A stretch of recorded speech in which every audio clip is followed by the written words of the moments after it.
1970 में हर महिला के 5 बच्चे और आज सिर्फ 1.9 मतलब 1.9 और दिल्ली में सिर्फ 1.2। क्या भारत अमीर होने से पहले ही बूढ़ा हो जाएगा? नमस्कार, मैं हूं सुमन शुक्ला और आप देख रहे हैं 7 टीवी भारत, देश की आवाज, जनता का सवाल। स्वागत है आपका 7 टीवी भारत पर। आज हम बात करेंगे उस खबर की जिसने पूरी दुनिया को चौंका दिया, जिस पर एलन मस्क ने भी चिंता जताई है और जो सीधे विकसित भारत के सपने से जुड़ी है। घर में गूंजती किलकारियां अब कम होती जाती हैं, तरक्की की राह पर पीढ़ियां थमती जाती हैं। अमीर होने का ख्वाब है मगर वक्त कम है यारों, कहीं ऐसा न हो कि बुढ़ापा आए जवानी से पहले। सोचिए जरा, देश की आधी आबादी आज 30 साल से कम उम्र की है। जिस देश की आबादी आज 30 साल से कम उम्र की हो, जिसे दुनिया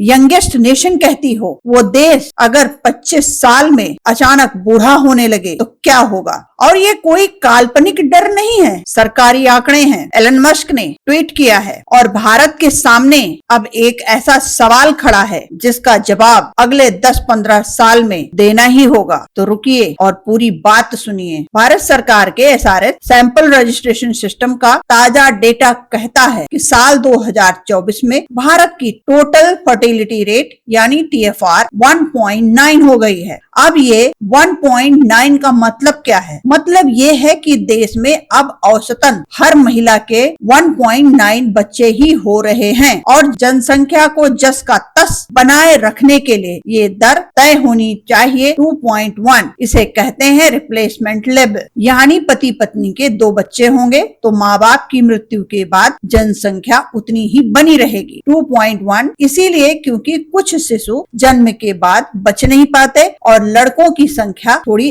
अधिक होती है। लेकिन 1970 के दशक में भारत की टीएफआर थी 5 से भी अधिक। हर महिला के औसतन 5 बच्चे। जनसंख्या तेजी से बढ़ रही थी। 10 साल पहले यही दर थी 2.3 और आज 1.9। सिर्फ 10 साल में इतनी तेजी से गिरावट। और दिल्ली जैसे महानगर में टीएफआर है केवल 1.2, जो विकसित देश फिनलैंड से भी कम है। अब जरा ये समझिए, एलन मस्क जो टेस्ला, स्पेस एक्स और एक्स के मालिक हैं, दुनिया के सबसे प्रभावशाली उद्योगपति हैं, उन्होंने अपने एक्स अकाउंट पर लिखा है भारत की जन्म दर रिप्लेसमेंट लेवल से नीचे गिर गई है। मस्क का मानना है कि गिरती जन्म दर ग्लोबल वार्मिंग से भी बड़ा खतरा है मानव सभ्यता के लिए। वो चीन, जापान, दक्षिण कोरिया, यूरोप सबको यही चेतावनी दे चुके हैं और अब भारत भी उसी सूची में आ गया है। अब तक की थ्योरी ये थी कि जब कोई देश अमीर होता था तभी जन्मदर गिरती है। गरीबी में बच्चे, खेती में मदद के लिए, बुढ़ापे का सहारा बनने के लिए, जितने ज्यादा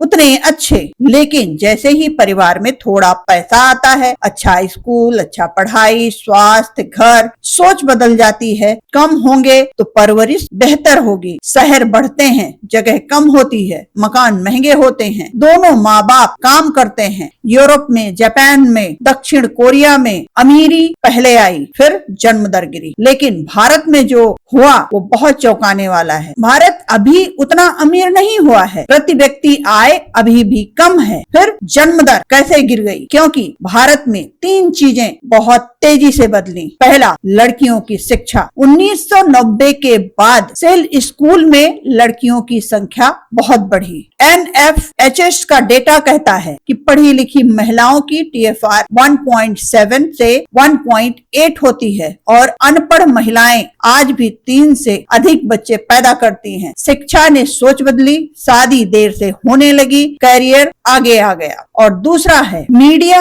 और तकनीक। गांव-गांव तक टीवी, मोबाइल, फिल्में, इंटरनेट पहुंच गया। छोटे परिवार का मॉडल तेजी से फैला। और तीसरा जो सबसे ज्यादा आज इम्पैक्ट कर रहा है, सरकारी परिवार नियोजन कार्यक्रम। दक्षिण भारत में ये बेहद सफल रहे। बच्चों की मृत्यु दर कम हुई, टीके आए, स्वास्थ्य कार्यक्रम चले। अब 2 बच्चे ही काफी लगते हैं। और इसके साथ ही भले ही देश औसतन गरीब हो, मध्यम वर्ग बड़ा हुआ, स्कूल अच्छा, कोचिंग, घर, गाड़ी, आकांक्षाएं बढ़ी और बच्चे कम हुए। संयुक्त राष्ट्र की रिपोर्ट भी यही कहती है। भारत, मैक्सिको, नाइजीरिया जैसे देशों में जन्म दर आर्थिक विकास से पहले ही गिर गई, शिक्षा और परिवार नियोजन की वजह से। दक्षिण भारत के राज्य केरल, तमिलनाडु पहले ही यूरोप जैसी कम जन्म दर पर पहुंच चुके हैं। पूरे भारत में आज काम करने वालों का अनुपात चरम पर है, लेकिन बच्चे कम हो रहे हैं, तो आगे चलकर युवाओं की संख्या घटेगी और बुजुर्गों की संख्या बढ़ेगी। 2050 तक भारत की 65 साल से अधिक उम्र की आबादी 20% तक पहुंच सकती है। स्कूलों में बच्चे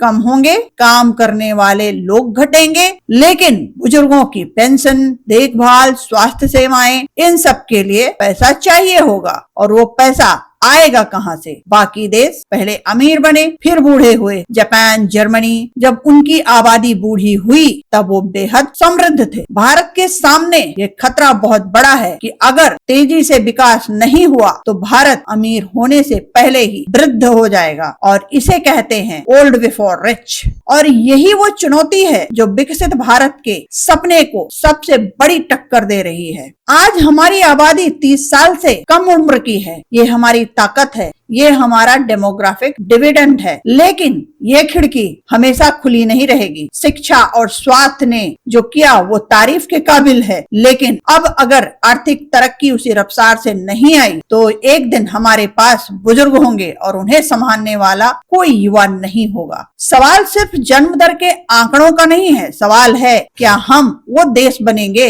जो अमीर होकर बूढ़ा हो, या वो देश जो बूढ़ा होने से पहले ही थक जाए और गरीब हो जाए। वक्त कम है, जिम्मेदारी बड़ी है, और जवाब हम सबको मिलकर देना होगा। मैं हूं सुमन शुक्ला और आप देख रहे थे 7 टीवी भारत, देश की आवाज, जनता का सवाल। नमस्कार।